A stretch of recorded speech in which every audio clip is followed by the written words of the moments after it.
আওয়ামী লীগের যারা সাপোজ যাদের ইমেজ অতটা খারাপ না তাদেরকে জাতীয় পার্টি থেকে ইলেকশন করানোর একটা পরিকল্পনা চলছে। এই ধরনের উদ্যোগ বা এই ধরনের বিষয়গুলোর কারণেই কিন্তু আমি ব্যক্তিগতভাবে এবং সরকারেরও বিভিন্ন অংশ এই বিষয়টা নিয়ে হয়তো স্কেপটিক্যাল থাকতে পারে, এবং সেটা কতটুকু আসলে যেটা বলছেন যে স্যারের সাথে সম্পর্ক খারাপ, এটা আমি কখনো দেখি নাই। স্যার সবসময় সবাইকে ওন করে সবাইকে সাথে নিয়ে আসলে কাজ করতে চান, এবং মূলত 5 আগস্টের পরে এত বড় একটা অভ্যুত্থান বিপ্লবের পরে বাংলাদেশে যে পরিস্থিতি খারাপের দিকে যায় নাই, দেশটা যে একটা গৃহযুদ্ধের দিকে যায় নাই, বরং আস্তে আস্তে স্টেবিলিটির দিকে আসছে, এটা মূলত স্যারের এই সবাইকে অ্যাকোমোডেট করে কাজ করার মানসিকতার কারণেই সম্ভব হয়েছে। আমি এই জায়গাটায় যদি আপনাকে একটু বলি, যে কারণ এগুলি খুবই গুরুত্বপূর্ণ প্রসঙ্গটা হচ্ছে এরকম যে ধরেন আপনি বলছিলেন যে মেকানিজম করে কোনো কিছুর একটা ম্যান্ডেট আদায় করা, যেমন আপনি এখন জাতীয় পার্টির কথা বললেন যে জাতীয় পার্টিকে প্রধান বিরোধী দল বানানোর একটা মেকানিজমের কথা শোনা যাচ্ছে। আমরা কিন্তু বিভিন্নভাবে শুনতে পাচ্ছি যে সরকারের ভিতরে আরেকটা সরকার আছে। আমরা এরকমও শুনতে পাচ্ছি যে গোয়েন্দা সংস্থাগুলি যারা শেখ হাসিনার সময়ে অ্যাক্টিভ ছিলেন তারা এখনো অ্যাক্টিভ আছেন, বিশেষ করে ডিজিএফআই এর কথা বলা হয়।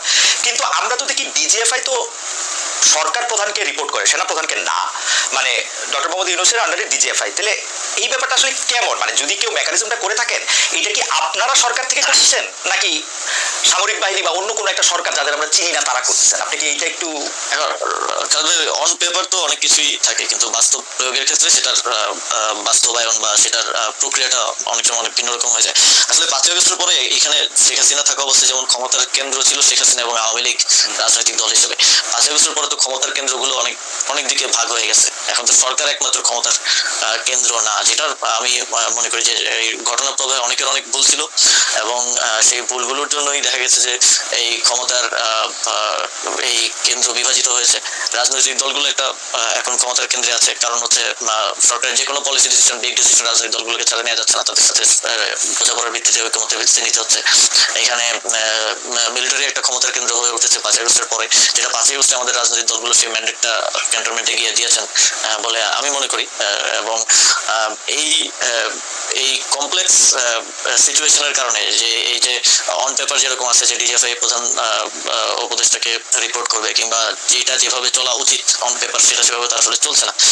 তো এই সবকিছু মিলে সরকারের ভিতরে একটা সরকার না, সরকারের ভিতরে এটা সব সরকারের ভিতরেই থাকে, নানা ধরনের মানুষ থাকে। একটা পলিটিক্যাল গভর্নমেন্ট আসলেও তো আমরা বলি যে এখানে ভারতপন্থীরা আছে, এখানে পাকিস্তানপন্থীরা আছে, এখানে অমুক হচ্ছে আমেরিকাপন্থী। তো এই সরকারটা তো আসলে কোনো ইউনিফাইড জিনিস না, এটা তো এক জায়গা থেকে আসে না। এই সরকারের যদি 20 জন লোক থেকে 20 জন লোক 20টা জায়গা থেকে আসছে, তো সেই জায়গা থেকে ওই ক্ষমতার কেন্দ্রটা আসলে এক জায়গায় নাই, সেটা বিভিন্ন ইয়া থেকে মোবিলাইজ হয়।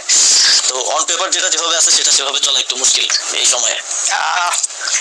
আমার মনে হয় যে আপনি অনেকগুলি গুরুত্বপূর্ণ বিষয়ে আসলে যতটুকু আপনার পক্ষে বলা সম্ভব একটি সাংবিধানিক পদের থেকে সেরকমই আপনি বলছেন, কিন্তু আমাদের জন্য যদি একটু আপনি পরিষ্কার করতেন, যেমন রাজনৈতিক দলগুলোকে এখন আপনি ক্ষমতার কেন্দ্র বলতে